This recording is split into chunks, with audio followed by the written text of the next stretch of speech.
encountered while being there. But something very special happened this year, as many of you know.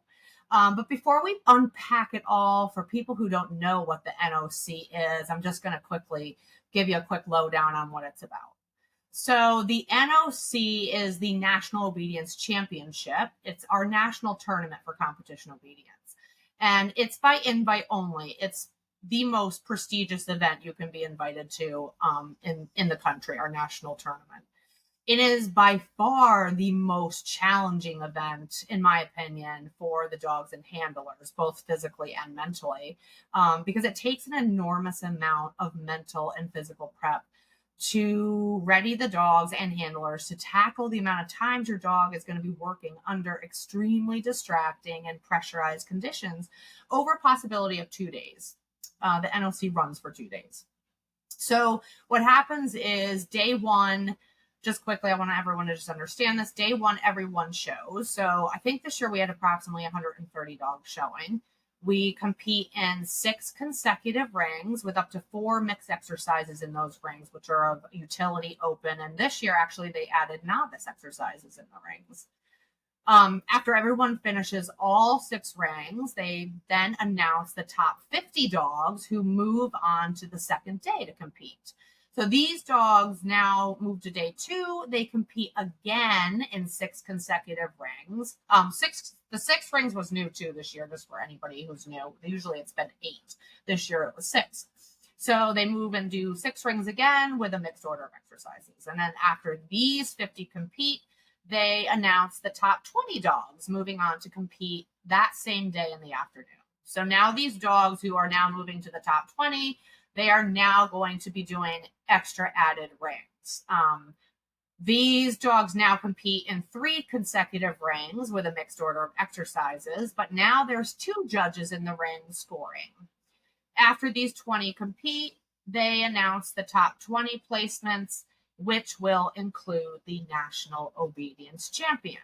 So dogs who start off on day 1 and go all the way through into day 2 and then go through to top 20, they're now looking at competing in a total of 6 plus 6 is 12. 15. So 15. That's with 1 dog. Some people had 2 dogs there. So now you're looking at a handler going in 30 times. That's crazy. Crazy amount of time. So this just gives you an idea of what level the competition is, what the extreme conditions these dogs and handlers are under, with focus and distractions and pressure and all that.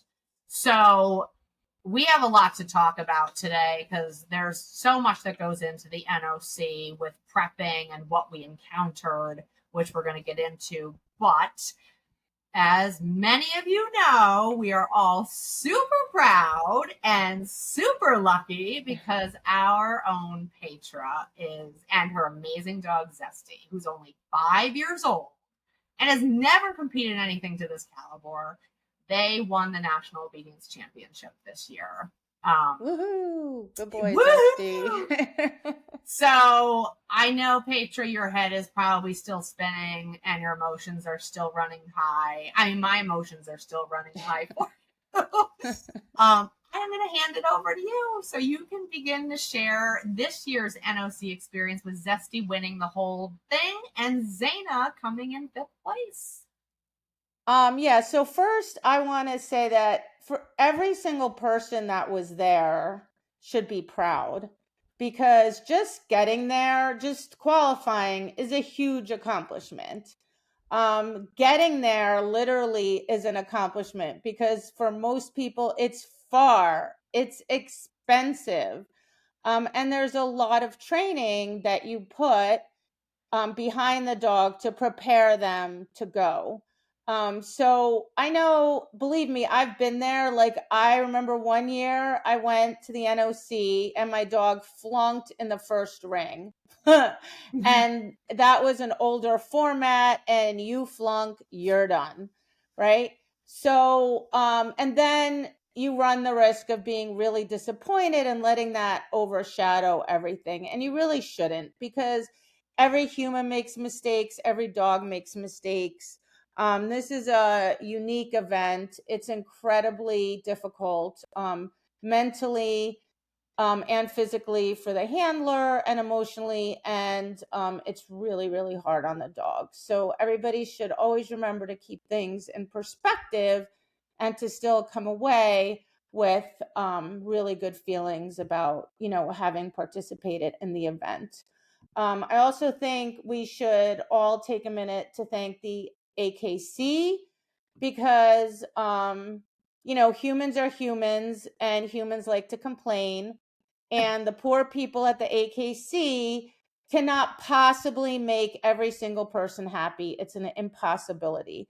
When you think about how hard it must be just to find a venue alone that is big enough, that takes dogs, that has enough parking, and that has, everything we could possibly need. Just that alone is hard. And then they have to come up with the format, and they just do a really beautiful job. They make it really, really special. It looks special. It feels special. They put a lot of work into it.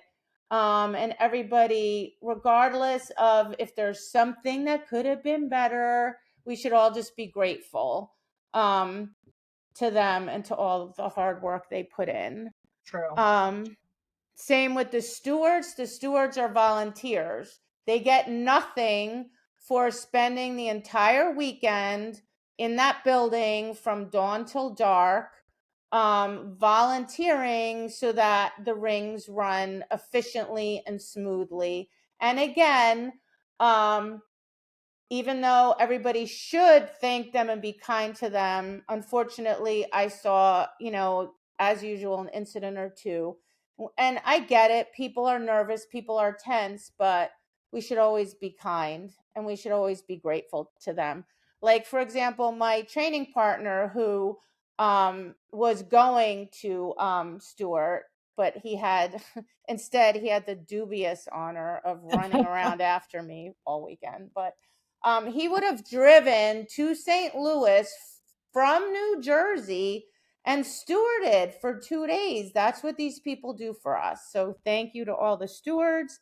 Yes. And then, of course, there's the judges, right? Like, we have to remember that the judges are people like you and me, that they're not getting paid like a giant lot. salary for doing this. True. And we're going to be interviewing a judge in the next couple weeks, so you can really get a perspective in terms of how little they get and how much they're putting out in order to just even be allowed to be a judge. And let me tell you, they're nervous. They're under a lot of pressure. They understand that this is a big deal. They are judging the top dogs in the country. They are judging, like, I think in the top 20, there were 5 of the handlers have won an NOC before. That's intimidating to them. They understand that, everybody's nervous, everybody's strong, and they don't want to make a mistake. They don't want to mess us up.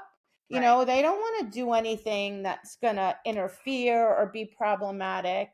And like I said, they feel pressure too, because it's just a big event, right? And it's very meaningful. So again, we should always thank them, be very, very, very appreciative of them.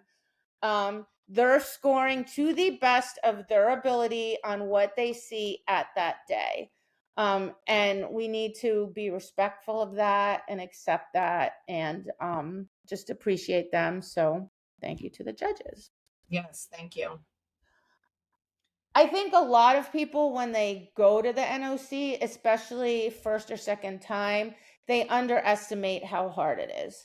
There are 6 rings going on simultaneously. I know in my area, at most, some trials, not many, have 3 rings. So to have 6 rings going on at the same time is very distracting. There's an enormous amount of motion everywhere. There's sounds, there's ambient noise because it's a huge building, right? So, they're echoey. So there's a lot of ambient noise, but then they also hear people yelling, down, sit, come, right? And maybe your dog's not supposed to down. Maybe your dog's supposed to run to you and it hears down, and it has to filter that out and say, well, nope, that's not my mom or my dad, right? I feel like there's tension in the air. I feel like the dogs can sense that. No matter how calm we are, Yeah, for they sure. feel that. So there's sounds. So I went into the first ring with Zesty. This is his first tournament. He's not that experienced in general. I went into that first ring and I could see it on his face. He's like, oh my God, what is happening? And I briefly just did like a quick look up, and I'm like, I totally get it, because all I see is motion everywhere, like 4 sides. There's just motion everywhere.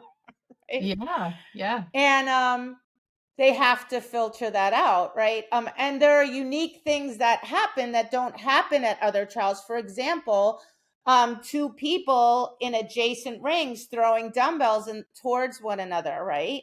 Right. So there are so many unique challenges, and I'm going to take a bunch of my videos. I'm going to narrate a bunch of them just so you can actually see what the dog's dealing with and how it's affecting them. Yeah. But it's just really, really hard. From a handler perspective, and I think I'm just going to kick this over to Laurie now, because I've been to a bunch. I've been doing this for a while. The mental aspect for the handlers, right? Like, I would say that 75 to 80% of it is mental management. What do you think? Oh yeah, 100%. And I'll tell you what, like I thought I had my mental game on pretty good until like I had a pretty big wake up call.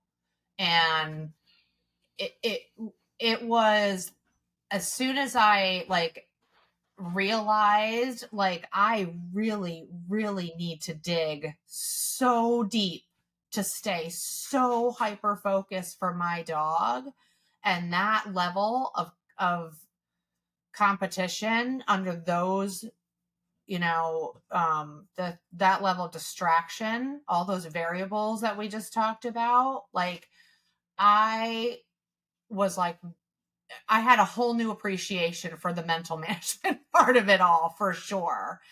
And one of the things that happened to me that really really woke me up, and the event woke me up, and thank God Petra was there and kind enough to like kind of take me by the shoulders and shake me, was I went into my second ring on day 1, and before I went in, my husband came along with me. He was my bucket bitch, if everyone saw his t-shirt. And he was so kind to come, and he was so excited, and I explained everything to him, but And and because you know what I'm going to say. It was the man's first dog show ever. Ever. So it's his first dog show, and she's like, oh, let's go to the national. And by the way, can you help me? He has no idea what's even happening. like zero idea. God. And it's only my second time, so I'm so nervous. And anyway, so it came down to where we lost track of when I was going in next to the ring, and they're all of a sudden they're calling my number, and instead of staying cool and focused on task, I got rattled by it. And I'm quickly fishing, like I had my pockets full of cookies, so I'm like trying to get them out. I'm feeling the pressure. The judge is standing there. They're all waiting for me at the knock. So I'm like spinning out of control.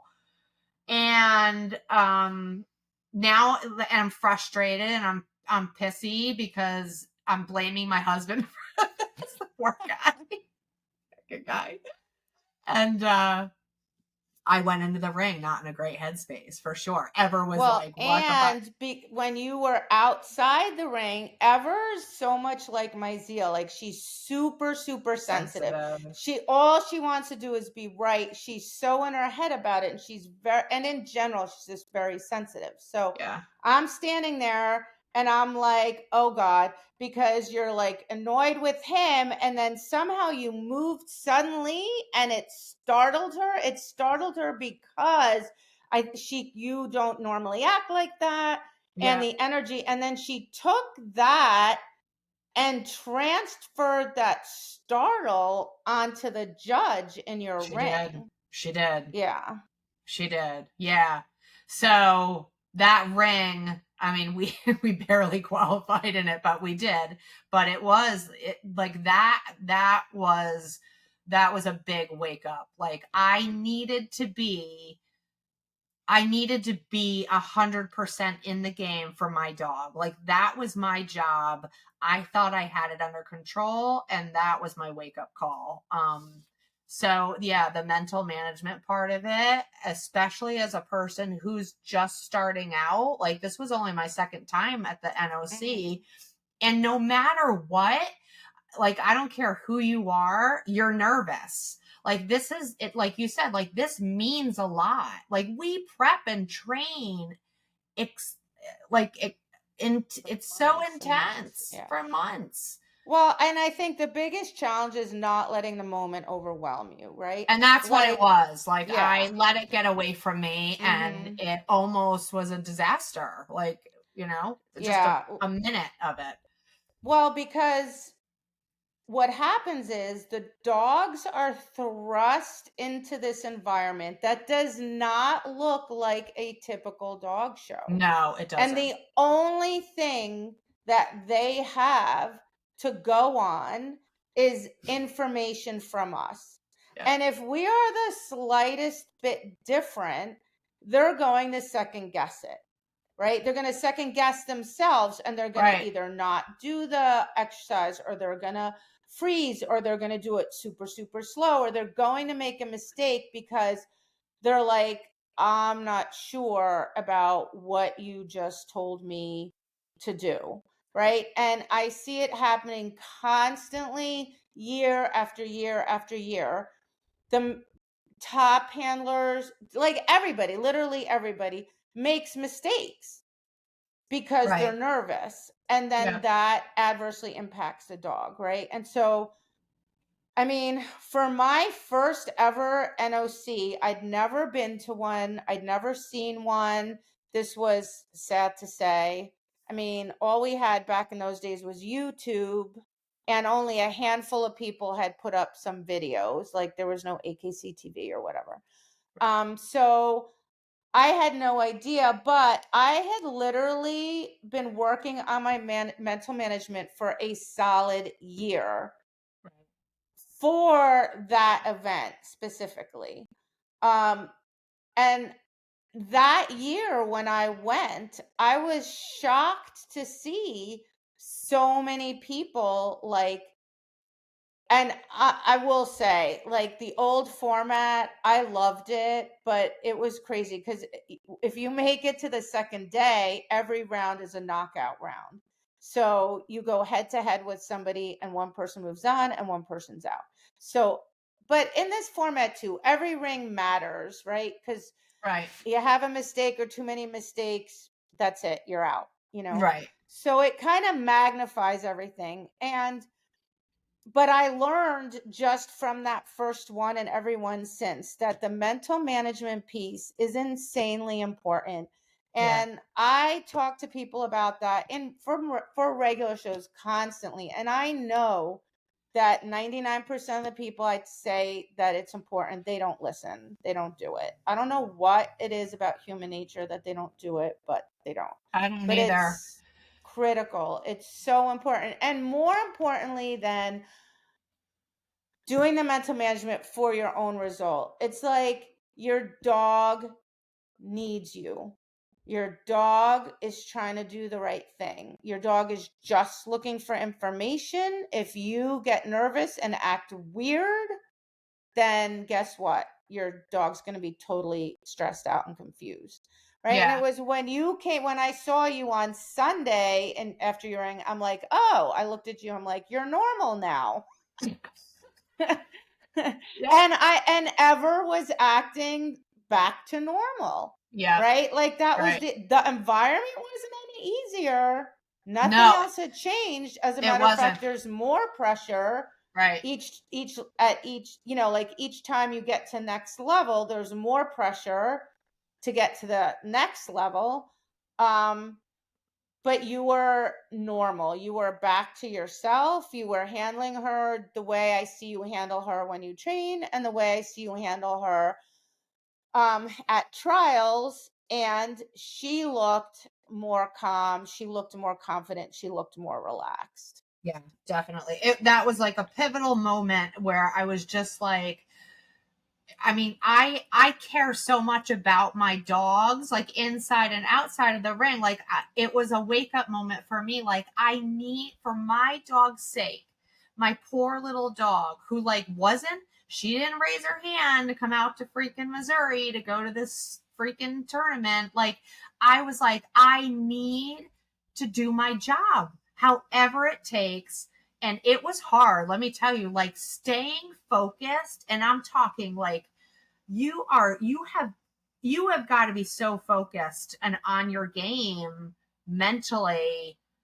And and it's so hard because you're literally moving from one thing to the next. Like you go in the ring, you do your exercises, you come out of the ring, like, and you have to quickly revamp to go into your next ring and do the same thing all over again. It was like it was it was huge, and it's so important to me to make sure that I am doing my very best for my dog. So that was a game changer for me for sure. And for sure, a big part of it is experience, right? I mean, I showed two dogs polar opposite. It's like I'm like Jekyll and Hyde. Like with Zane, I have to be like right here, do your job, because that's what she understands. If I get too like, yay, good girl, she's like, woo, we're playing, and off she goes. Yeah. If I'm, serious and like right here, she goes, okay, mom, and she's happy, right? To her, that means we're working, and she goes, okay, I'll do my job. Well, if I act like that with Zesty, forget it, Yeah. forget it. So with him, I have to act completely different. And the first day, there were like 5 or 6 dogs between my dogs. Sunday morning, there were 2 dogs Yeah. between my 2 dogs. And in the final round, there was 1 One dog dog. between my 2 dogs. Yeah. But part of that is a lot of that is just experience. It's Yeah. experience. I've been there, I've done it. I understand how critical the mental management piece is. I knew when I finally decided to come, that I really had to get the two completely straight in my head, because sometimes at trials I mixed them up a little bit and gave Yeah. one dog the other dog's cue or something. And I'm like, I will not get away with that. I cannot do that. So I knew that I had to spend extra time in the months leading up to it, really making sure I was crystal clear in my head, so that I wouldn't have to actually think about it consciously. I just had to execute, right? So I like to get my handling down so that it requires no conscious thought. Right. Because if I have to think about it and then I have to think about something else, well, sooner or later, my brain's just going to be like full, and now there's no room left. So ideally, you want to practice it. I do a lot of mental rehearsal. But when I'm training, I'm focused. Like my Hmm. friend was saying the other day, he's like, oh yeah, he goes, there's like 2 of you. There's the you that like we hang out and you're a goofball and we have fun and blah blah. He's like, and then there's you when you train. And he's like, and it is like you are hyper focused. There's like, you know, no chit chat, no nothing. It's like boom, boom, boom. And I'm like, because I have to be, right? Like if I'm not practicing that every time I train, then how am I going to execute it when I'm under pressure? Right. I'm And not. that's a big thing because that has to be practiced in training, like diligently, because I'll tell you what, like I've been showing now for like 7 years, and I still like to this day, even at the NOC, like day two, and to be able to stay so hyper focused and be able to make such a quick decision on the fly, like that is really hard. Like you have to really train yourself to be able to stay in that moment, read your dog, make a decision. So we talked about that too, because it is under those conditions of pressure, it is crazy. Like to, and so for people who do not practice that, like it's just gonna fall apart in the ring, And for sure. you need to have a little bit of empty like empty space, a little bit of space in your brain to make decisions on the fly. So for Yeah. example, in one ring, um I saved it because it was a directed jumping. It was a weird setup. A lot of the dogs were having an enormous amount of trouble with the go outs in that ring. And it was just because it wasn't, the jumps weren't set as wide as they normally are, and that's perfectly fine. There are gonna be a million unique challenges. Like I've been there so many years. I know so many things that can happen, and every year more than one unique thing happens, and that's okay because that's just part Mhm. of why it's a national. It's harder. Yeah. Anyway, dogs were having a really hard time in this ring. So I set Zesty up. I'm like, there's the middle. He wasn't 100% sure. I tried to talk him into it. He gets probably like 85%, close to 90 the way out there. And in a split second, I can read in his body. I just looked at the video. I'm like, did he actually start going? I'm like, nope. I was so fast that I could read that he was about to squirt all the way over to the stanchion on the right, which would have been a very significant deduction. And then more than likely, he would have wanted to go there again on the next go out. Right. So in that second, I'm like, sit. And he's like, blah, and he sat, and I saved it. Now, in that moment, I also knew that because I had just been like, sit, like in a panic, and I could see in his body, he wasn't quite expecting it. So he's like, blah, and he quickly sat. In my head, I go, don't give the jump signal immediately. And I was perfect, and I was right, because as soon as he sat, I looked in his eyes and I could tell he wasn't like, he needed a second to process. So Yeah. just as the judge says jump, he eye flicked. I knew he was going to do that because he wasn't being naughty or distracting. He was just trying to like reset his brain. And as soon as he finished eye flicking, he leaned towards me, and I'm like, okay, he's ready now. So I waited just a split second or two, gave him the jump signal. He did it fine.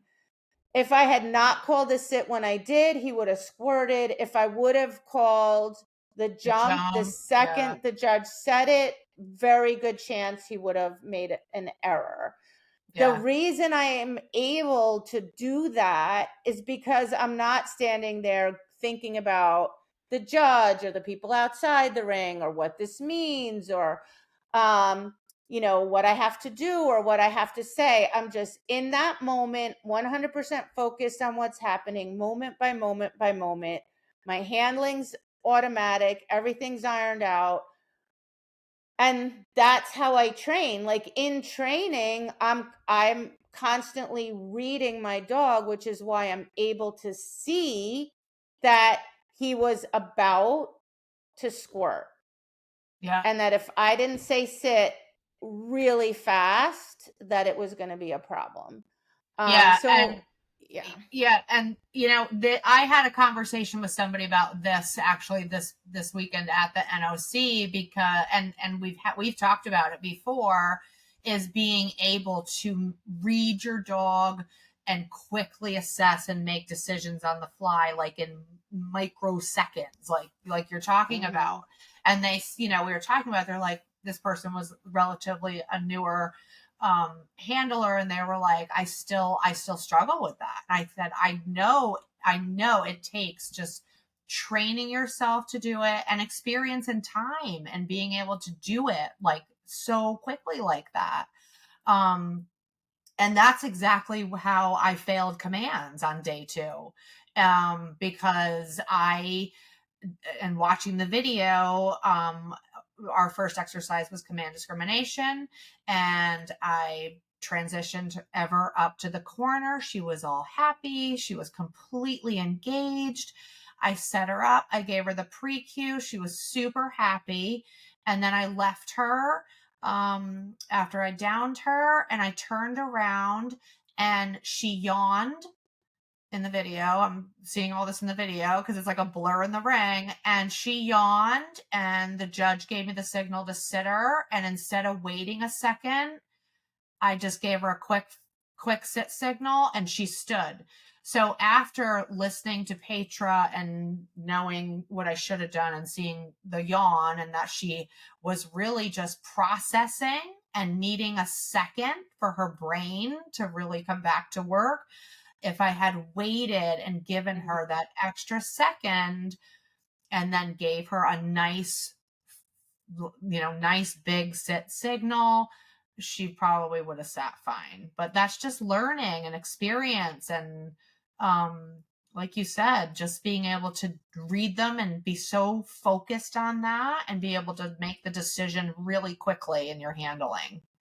I remember I was at a tournament. This is way back in the day. They had this all-star tournament. It hasn't been around for years. I don't remember. Anyway, long story short, I was in there with Tyler, so that's a very long time ago. And I really wanted to win it. I wanted to win it so bad. And I was very inexperienced. And anyway, I'm in the ring doing signals. He misses the down signal, and I come out of the ring, and I'm like, oh my god, like he missed the down signal, and blah blah. And I remember Terry Arnold, she's a big instructor back in the day, coming up to me and going, well, she says, you kind of messed that up, didn't you? And I'm like, what? And she's like, well, didn't you see that he glanced into the other ring? You should have waited a second and then given your signal. That was the best lesson I ever could have gotten, because if she hadn't have told me that, I don't know how long it would have taken me to learn that, to have that skill. So I've known that from all the way back then, right? And that's what happened to me in the final rounds. I mean, Zesty was dead. Yeah. He was beyond exhausted mentally. He was beyond. He was so tired that I texted, after it was done, I texted my friend. I said, Zesty was so tired in the first ring. I was transitioning to the first exercise, and he was 3 feet behind me. And my friend's like, ha ha ha, you're exaggerating, blah blah blah. Well, I looked at the tape, and I'm going to post it. I was not exaggerating. He couldn't even lift his head up. My transitions typically, if you know me, I want to stay connected to my dog. It's a thing. It's just my thing. Yeah. No, and so here again is doing things on the fly, right? I think it started Saturday, he was connected on his transition. Sunday, I can't remember in the morning, and I have to look at the videos. I think the first bunch of rings he was connected. Then the last couple rings, it was definitely the last ring, maybe the next to last ring. I'm transitioning, and he just drops his head, and he's just walking next to me. And I feel myself getting frustrated, because I'm like, Zesty, up here, bounce, nothing. And then I go, and in my head, I go, don't do that. Just let it go. And so out loud, I say, you do you, buddy, just to like mentally shift shift Yeah. myself Yep. so that I would just relax and not worried about it, because there are times when he cannot give me a transition. And I really think that my dogs are outstanding communicators because of the way I train, and I have to respect that. So I had to make a decision on the fly that if he's not going to stay connected, I'm just going to let it go. And I'm loath to even say that, because then I know people will go, oh, well, maybe I'll do that with my dog. Well, only if it works. Right. And how do you know if it works? Well, when I set him up for the exercise, do I have enough dog with enough focus and energy and engagement that the dog can do the exercise? Because if not, then that transition didn't work. And it will not work for the vast majority of people and dogs. Yeah. But my point with this story is I had to make this adjustment literally on the fly, literally in the ring. Yeah. And when I came down to that final three rings, I felt so sorry for him. He was so tired. He was tired. And so I just was like, all I can do is help him to the best of my ability. So he was way behind me. I was like, oh dear God, does not bode well at all. And Deb said he was walking with his eyes closed, because I'm sure that's what it looked like, because he was so tired. Yeah. And in his defense, so what had happened was I only had one dog between him and Zaina. So I come out of the ring with Zaina. I hand her off to my Carl, my training partner. So he has to go reward her, and I have to yank him out of his crate and get him ready. And this whole time, this one dog is in the ring. It wasn't enough time for him. So in any event, I set him up for command discrimination, which I think is one of the hardest exercises. And I took extra time on my pre-cue because I'm like, I need to do everything I can to help him. Yeah.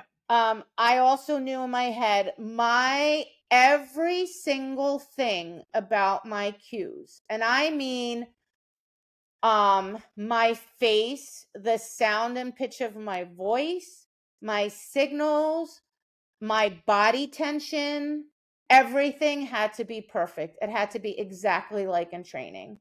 Because if the slightest thing was off, the dog is going to doubt his decision. Yeah. Right. So I did that. I faced him for the first signal, looked in his eyes, made sure his eyes were focused on me, gave him that signal. He was fine. The third signal, exactly what you said. I turned, he was yawning. Now he does that to help him focus when he's like, oh God, I really need to think, because if it was a pure quote unquote stress thing, then he would not do the next signal. Right. So he was yawning, but I know what he's doing. I'm going to wait till he's done yawning. I'm going to make sure he's looking at me eyeball to eyeball. And I made sure I gave a super strong and clear signal. And by some miracle, he did it. But it's also, testament to the dog, because I mean, this dog literally turned himself inside out for me, like literally. I mean, the next exercise was directed jumping. He starts running. He's not even sure where he's going. He's thinking to go to the stanchion on the right. And then like 3/4 of the way through, he's like, it's like you could see him kind of just like go, huh, and like straighten himself out. And then I'm like, sit. And in my head, I'm like, oh, he's not going to sit, because like, his brain was just went, oh God, I, have to go straight. Sits perfect. Send him to the jump. He starts going to the jump, and the same thing, you can see it on tape. Like all of a sudden he does like this adjustment step. Like he's like, oh God, like I must clear the jump. Yeah. I mean, bless his little heart. Like what a dog. He and is. then What a dog. Oh my God. Then we had the drop on recall, and that crazy thing happened, right? So it's drop on recall, which this is why this dog is so amazing. Up until literally like a week before, this was one of our weakest exercises. Like his drop, he would just drop a little bit late. I was just having trouble explaining to him what I wanted. So in any event, I leave him. I call him. I don't remember because, again, I'm so focused on the task at hand, but it's either as I'm giving the down signal or as he's downing. Something happened in the other ring and the entire place erupted. Yeah. And Yeah. it's really echoey in there and is more echoey because there were less people. All I know is it went from pretty darn quiet to this huge eruption. Yeah. And again, in that moment, like I registers, but again, I'm telling myself same thing, like look the same, be the same, keep eye contact with your dog. And he did it perfect, front, finish, everything. And then I look at the judges and I'm like, what just happened? Yeah. And they're just like, it's okay. He did everything. You're good. Go. Like it's all good. It was amazing. It was crazy. It was insane. That dog, like, literally when Petra, it started when you left him on for the drop Oh, on really? recall. Yeah, you left him and it just, the ring next to us somebody threw their dumbbell. It bounced into the other ring, just so people know. And then at the same time, the other ring, so 3 rings going, that handler threw their dumbbell in the same direction. The dog in the other ring jumped the ring gate because it saw the other dumbbell. It was like this huge thing. Like it became, and And everybody it was jumped like, over the it jumped fence over and the then it tried gate. And yeah, and then they jumped had to, back yeah, and and did they had, everything right. I mean, yeah, it was that dog crazy. tried so hard and everybody like went crazy, Everybody applauding went and cheering crazy. and Yeah, applauding and cheering. And meanwhile, Patron literally just stepped off to leave Zesty on the drop on recall, and he's like, "What the fuck is going on?" It was that but dog. he just pushed through. Like that Oh, dog just was all he, heart. Like yeah, he just yeah. and With then everything he had, he everything. just dug. And like I said, I told you earlier, like because I'm so in the moment, like all I'm thinking about is, oh my God, my poor dog, and what can I do to help my dog? And I'm focused on every moment. Like I don't even remember what happened when I leave. So I was watching the tapes, and I mean, this dog, like dogs get tired. They Yeah, trot on their retrieves. And that's because they're tired instead of running or, yeah, they right. don't bounce. Their finishes are slower. Bless his little heart. That dog ran on his go outs, ran on his retrieves, Bounced into his like finishes. bounced into his finishes. But another thing I adjusted completely on the fly, and I remember I'm showing 2 dogs. It's rapid fire at this point. There's only a few dogs Yeah, between, like Zaina again. So I look at Laurie and I'm like, this whole pull him out of his crate thing did not work. So I'm like, when I take Zaina out, take some cheese and do a bunch of tricks with him. I have never done this before. I've never let him work for anybody else before. That's why I didn't know how he'd work, but I knew he'd do tricks right, because the right. girls at work always did tricks for him. He thinks tricks are so fun, so he wouldn't think it was work, Yeah, and it would relax him, but it would keep him awake and alert. Because I was yeah. like, this dog's dying. So like Oh, and like literally, like when I was doing that, I'd put him back down and put him on a curl for a second, and he would put his head down, like night, good night, and I'm like, yeah, he all was right, Zessie, so let's do some more tired. tricks. He was so tired. Yeah. But I mean, I made that up on the fly because I was just kind of like, I have to do something. Like, and he needs more, but I don't want to do something that's going to mentally tire him. But I can't do a longer warm up because I'm in the ring with Zaina. Right. So, so again, I always tell people this is an extreme circumstance because I'm always tell people warm up like you do at home. And then, after his tricks, I just did my normal warm up, but I had to improvise because the poor dog was simply dying. Yeah. But he gave me all he had and then some. do the next 2 rings. On the last ring, I actually thought I flunked because command discrimination, the down first, he never likes it because it's an enormous amount of pressure on the dog, and when they down, they feel vulnerable. And every once in a while, it rears its ugly head, and he doesn't go quite all the way down. And again, I would not have faulted this dog at all. Like at this point, like I had zero expectations for this dog. I just was trying to get him through. Right. So I didn't think he went all the way down. And you can see on the tape, he didn't stop and then go down, but it just took him an extra second or two to get all To the get way all the way down. down. But I thought he didn't go all the way down. So I thought he flunked. But you know what? I acted exactly the same. Right. Did it as if he did it, just kept going. Finished the exercise, did the flat retrieve. I don't even remember what the other exercise. Oh, gloves. We had to do gloves in there. I mean, even the glove, like sometimes he doesn't do has in the past not done a clean pickup, or he over rotates on his pivot. This dog just did everything and did it right. It was Perfectly. amazing. He was amazing. So I came out of the ring and I'm like, oh, we flunked. And you guys were like, What? no. I'm like, he You're didn't go good. all the way down. They're like, he did. I'm like, Yeah. I think you're wrong. They're like, no, he did. I'm No. like, are you sure? Because I was And we're like, convinced he dude, didn't we're go watching. We're watching everything. I was convinced he didn't go all the way down. But well, I should backtrack all the way back to even before and this is the God's honest truth. Like I literally almost didn't go to the NOC for several reasons. One is it's really far, and I have to travel by myself, and it's a lot. Like I'm getting older. I've been doing this a long time. It's just exhausting. I had a pretty bad accident coming home from the NOC last year, which was terrifying.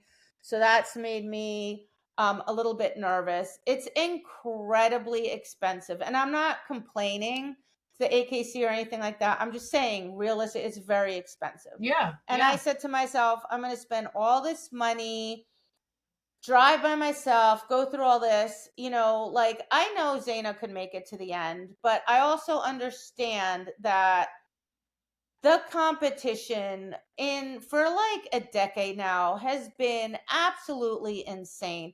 I mean, one year the winner was determined by a runoff. Last year there was a half point difference between first and second, and that happens many, many, many years. And this year was no different.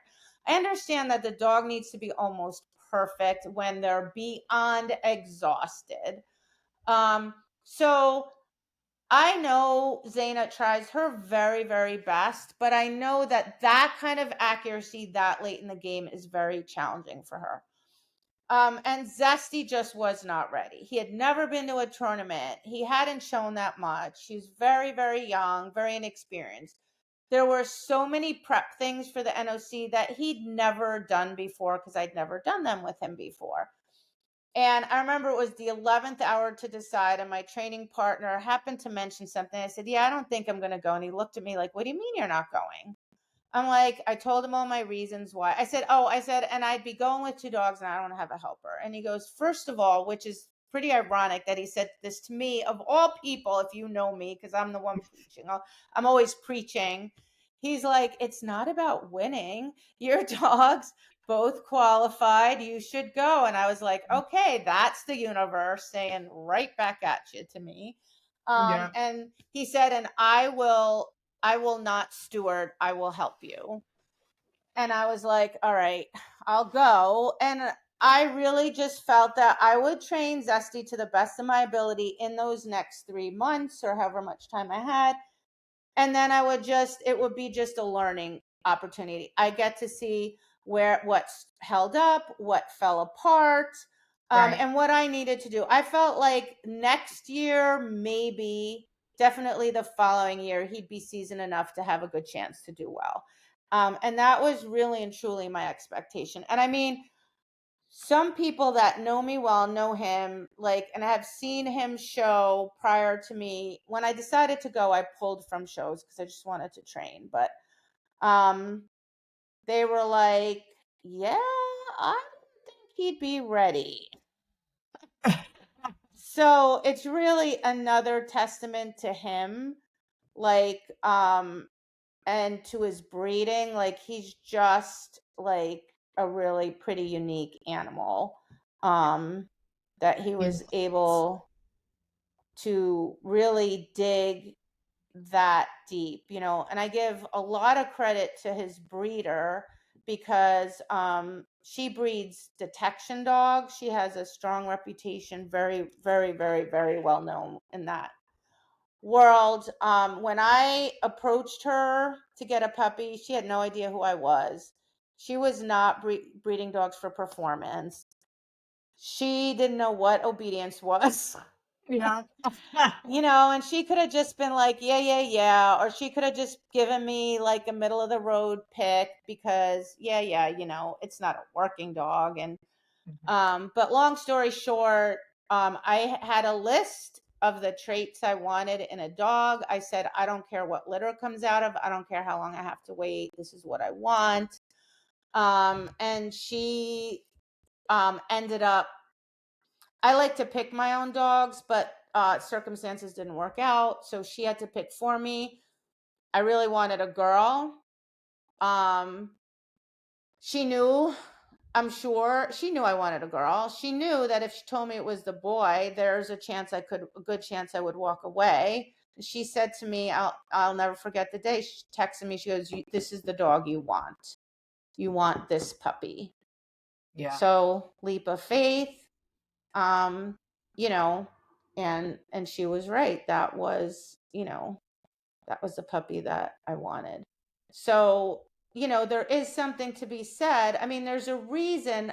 So first of all, kudos to the woman with the Papillon in the top Yes. 20. Oh my God. You Amazing. go, girl. I Amazing. mean, oh my God. Do you Unbelievable. know how much farther, more the dog has to run, like for the go out and for everything? I went Those, up to her at the end and I said to her, I just want to commend you and you're handling your dog. You guys work beautifully. She goes, you don't know how much that means to me that you just said that. I said, oh my you should God. be Yeah. so incredibly proud. It was beautiful. Unbelievable. Yeah. And I mean, think about how tiny that dog is. It's like the Yeah. 10th of the size of Zesty. And he was tired. Like Yeah. this poor thing on its poor little legs. Yeah. Like, you know, um, but there's a reason that the more common breeds that make it to the top 20 are golden retrievers, field Labradors, and border collies, Border because collies. it's exhausting Yeah. and it's hard. And the reason I want to get dogs bred for that is because, quite frankly, I feel bad. I feel bad asking them to do it. And like, I would feel 10 times worse asking a dog not. Now, I'm not saying people shouldn't. I'm just saying, like, it's hard. It's really It's hard. hard for them, Yep. you know? For sure. Um, so yeah, but he's incredible. Like, that dog did what he did for me. But I also feel that you know we don't put pressure on our dogs, right? Like, like I was saying, I know this, it sounds like, yeah, right, but like, I ran out of time. So I was doing all this proofing with him to make him confident and to expose him to all those unique challenges, right? Like a dog's running into the corner for a glove and another dog's healing there. Like, I saw a dog, just as it was going to get the glove, a dog healed into the corner in the next ring, and the dog like felt that pressure and like dropped the glove. Luckily it picked it back up, but there are so many unique things that happen. And if you don't show your dog those things, well, of course they're going to struggle, right? Right. So we had to show them all those unique things. Separately, I had to work on pressure. Separately, I had to work on distractions, like, because we can't really replicate the actual situation. We don't have a building big enough. Right. So there are so many things you have to do, and he was having some problems. Like there were some things that I still needed to be better. For like 6 weeks, neither of my dogs could find the right article. Turns out, I'm pretty sure it was because I started hormone replacement and I smell different, and they were just really confused. I tried like a million different things. Nothing was working. So I never really got around to emphasizing fronts in the exercise. Right. Yeah. And I was like, it's all right, whatever. Like, he doesn't need to be perfect.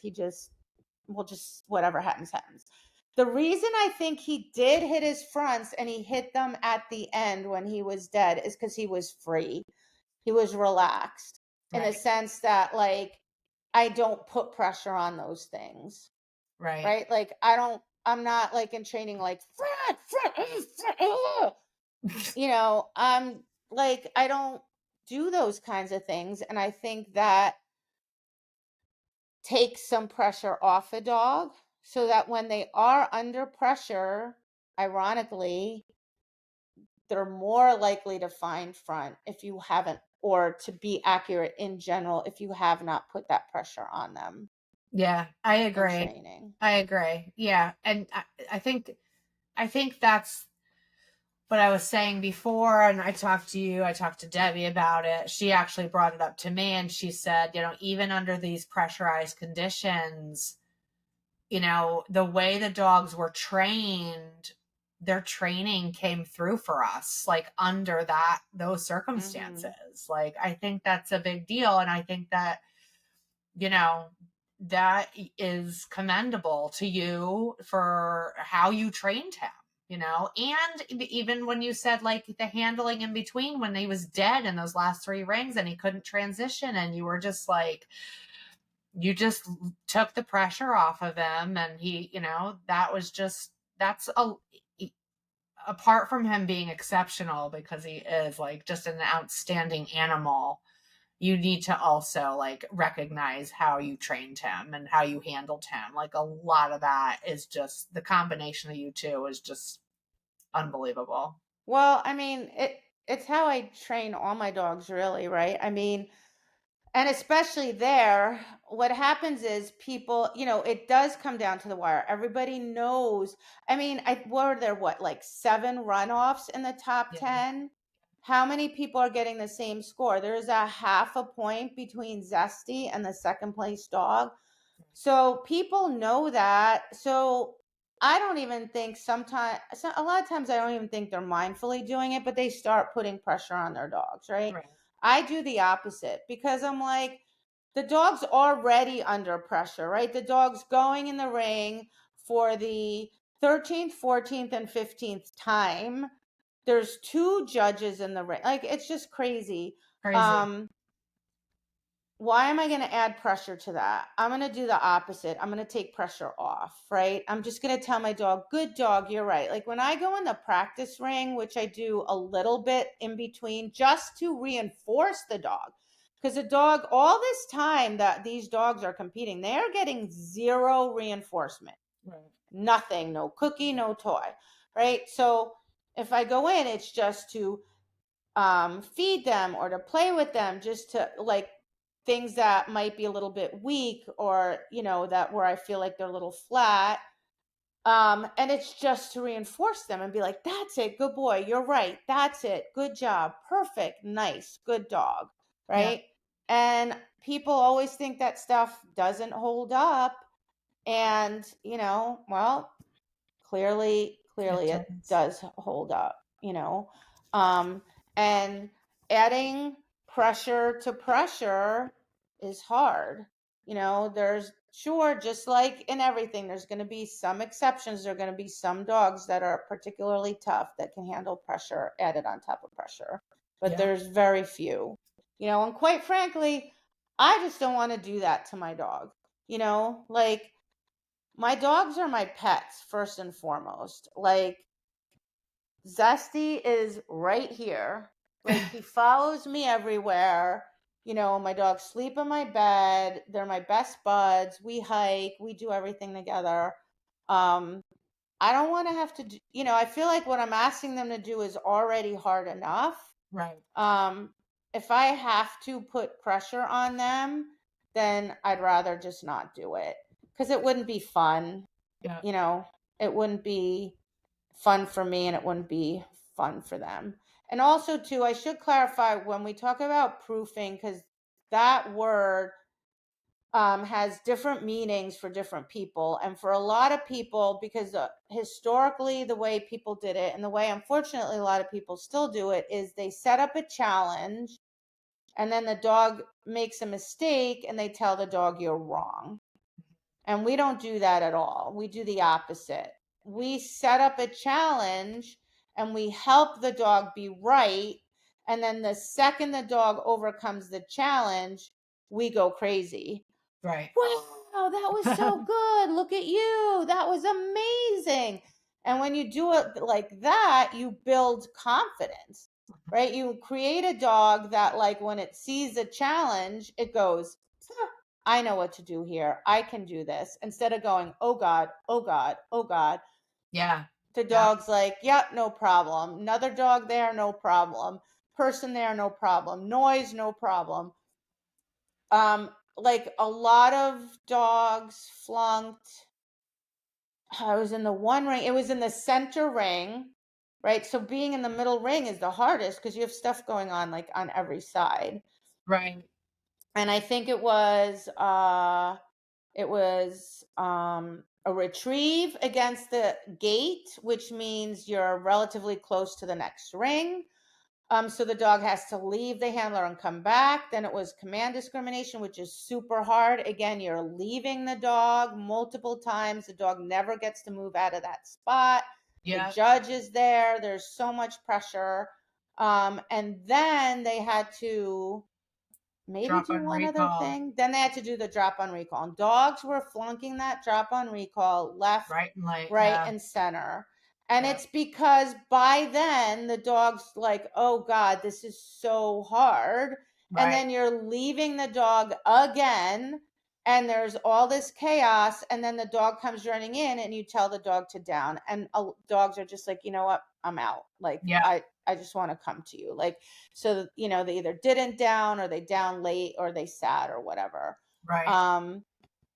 And I feel like, again, like in that situation, if your dog does down, they have to feel confidence. They have to feel like I can down under all this pressure amidst all this chaos because I know how to do this with confidence because nothing bad happens when I do this, right? Like, and Right. nothing bad's going to happen to me. And we've exposed them to a variety of things happening when they're down, but in a way that doesn't scare the dog or make the dog nervous, in a way where the dog wins the challenge and we make it start relatively easy and make it a little harder and a little harder and a little harder until it's super hard. But the dog's just like, yeah, yeah, yeah. Like my dogs think it's fun. They're like, we're doing this game. Yeah, yeah, yeah. You can't beat me. You can't trick me. I know how to do this. Right. And we just, in doing that, we're just building them up. I'm always saying, like, we're just building their egos, building them up, because under those conditions of the trial or the NOC, when it's super, super hard, we want them to be able to fall back on that feeling of, okay, this is hard, but I can do it. And then they push through and do it. And in fact, that ring, we struggled hugely in that ring.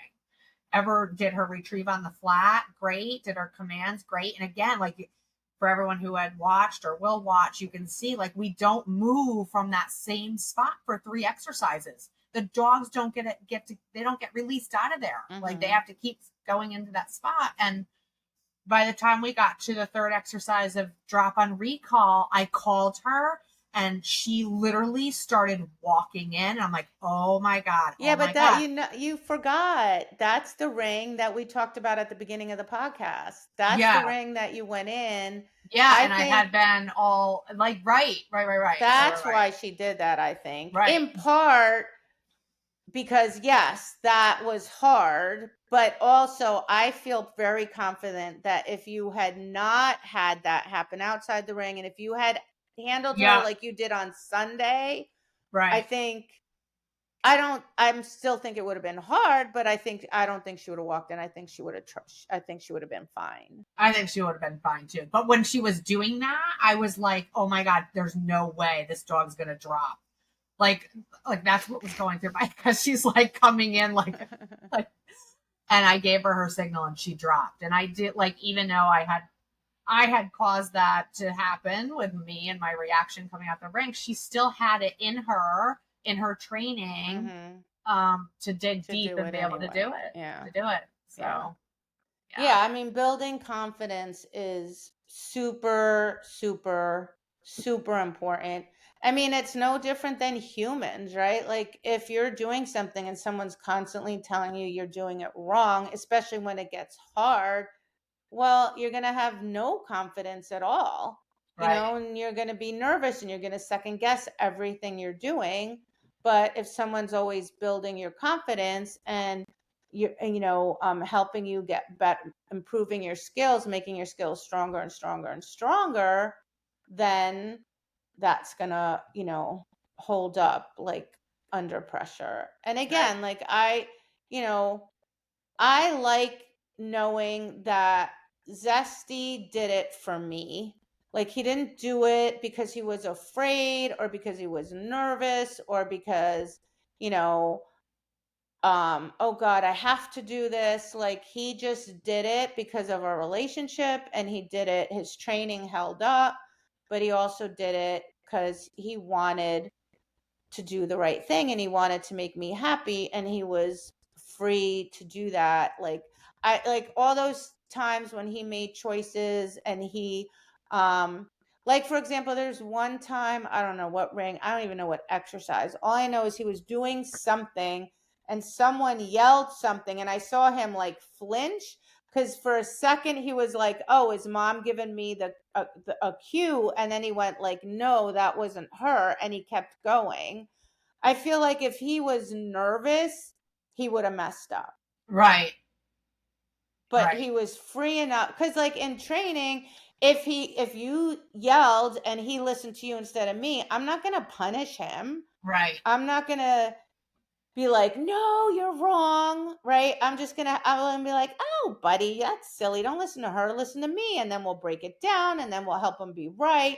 And then, Explain it. Yeah. yeah, and then once he figures it out, you can yell anything you want, and he's just gonna be like, nope, nope, not listening.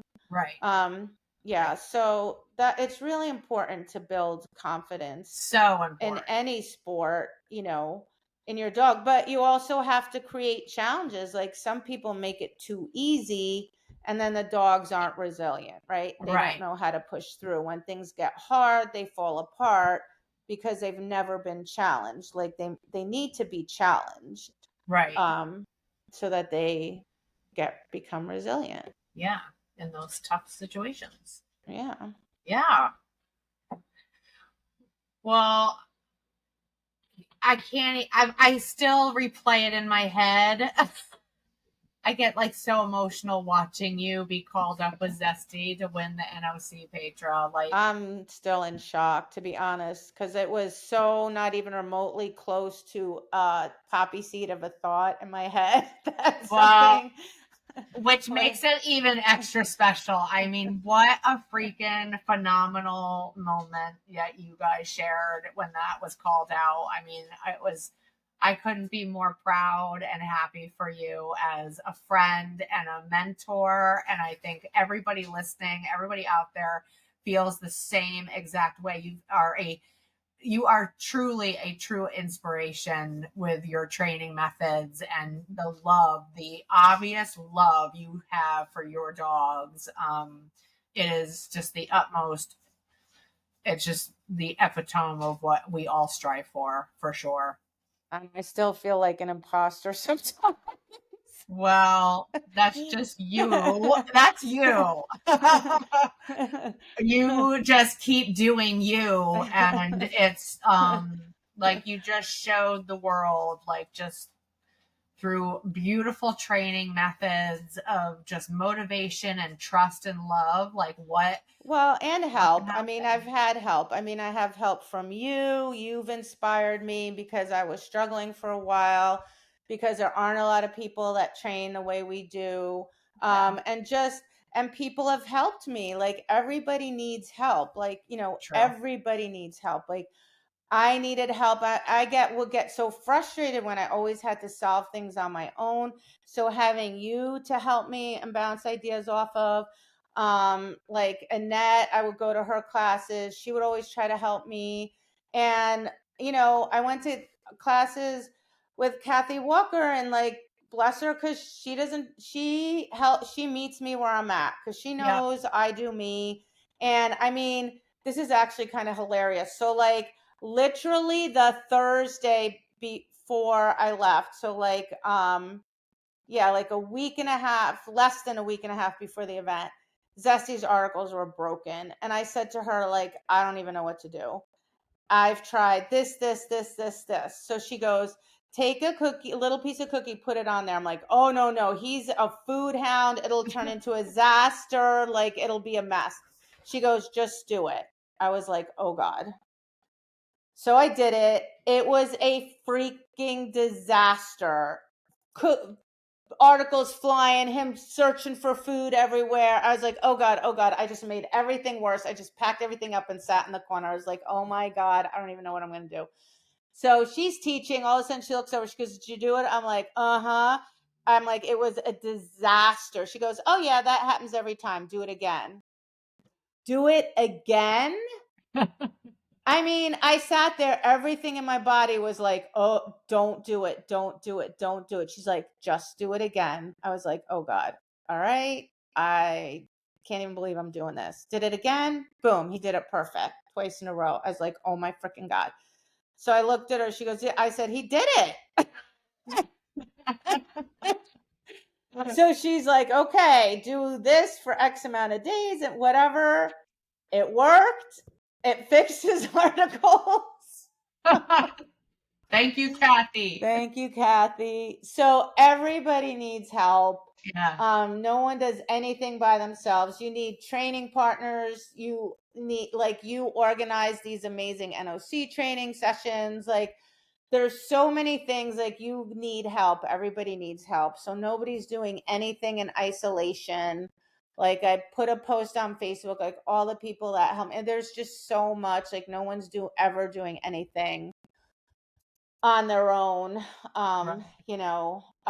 We're just really lucky nowadays too that we have the internet, like, so we can access so much more information. But in real time, you need people, you need friends, you need training partners, you need people to support you, you need people to help you. um yeah, it's always a group effort. It's never just one person Yeah. Yeah. It's per true. dog. It's true. So thank you, everybody. Yeah, huge congratulations. Unbelievable. Really, and Zesty and Zaina too. Zaina coming in fifth. Like it's just unbelievable. Yeah, Just big day. I was just so happy. I was just ecstatic. I got both every day. I was like, they both made it through the first day. The Sunday morning, I'm like, I can't believe I got them both into the top 20. Yeah. So incredible. So, I mean, that's a yeah. huge accomplishment. And Like you did it's awesome with Ever too. You did awesome with Ever. thank you. Thank you. Yeah. She was a really good girl. She I learned tries so she hard and does. She you tries so learned a ton. hard. And what I love about you is you never blame the dog, which so many people do. Oh yeah. You take full responsibility Yeah. and you're always open-minded. Like I knew I could come up to you and say, look, you know, you're not handling her the way you normally do. I knew you would understand that, like, I was just trying to help you and that you Yeah. would take that information and you would adjust and adapt. Yeah. And those are really important traits to have. Like, we have to put our egos aside.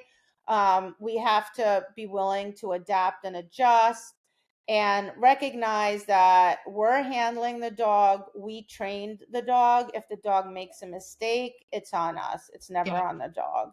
Yeah. Um, Definitely. and that it's learning. Like, I was also so proud of you because you were not like devastated after she flunked command. I mean, I'm sure, look, no one's ever happy when that happens. That's just reality. But like, you had your big girl pants on. Like, you were still in a good mood. You still like were reflecting on everything that went well. You were reflecting Yeah. on everything you learned, and you didn't pack up and go home. You stayed until the bitter, bitter, bitter, bitter, bitter end. Because after I took pictures and everything else, the rings were gone. The whole building's emptied out. And I come downstairs, and who's still sitting there? Laurie and her husband Tom and Deb. And Yeah. the only reason Carl wasn't there is because I kicked him out because he had He had to go. a gout thing, and he was limping around all day Poor Sunday trying Carl. to help me.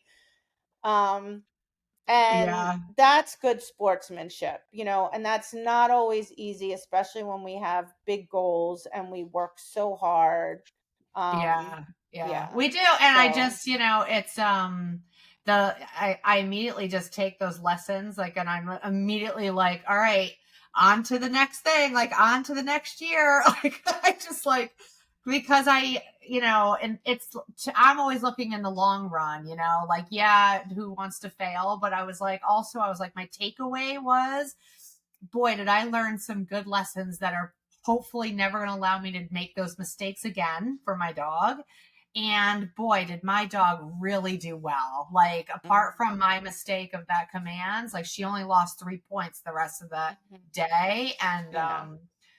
I was just so proud of her. I loved it. I was like, I can't wait to come back. I was just so fun. Well, So good fun. sport, but it's unfortunate in every sport because I've done different dog sports. Yeah. I've raced bicycles professionally. I competed in horseback riding. Like, in every sport, you're going to get good sportsmanship and you're going to get bad sportsmanship. And Yeah. it's always been a pet peeve of mine, poor sportsmanship. Like, it makes me crazy. And Yeah. trust me, I've lost a lot, a lot.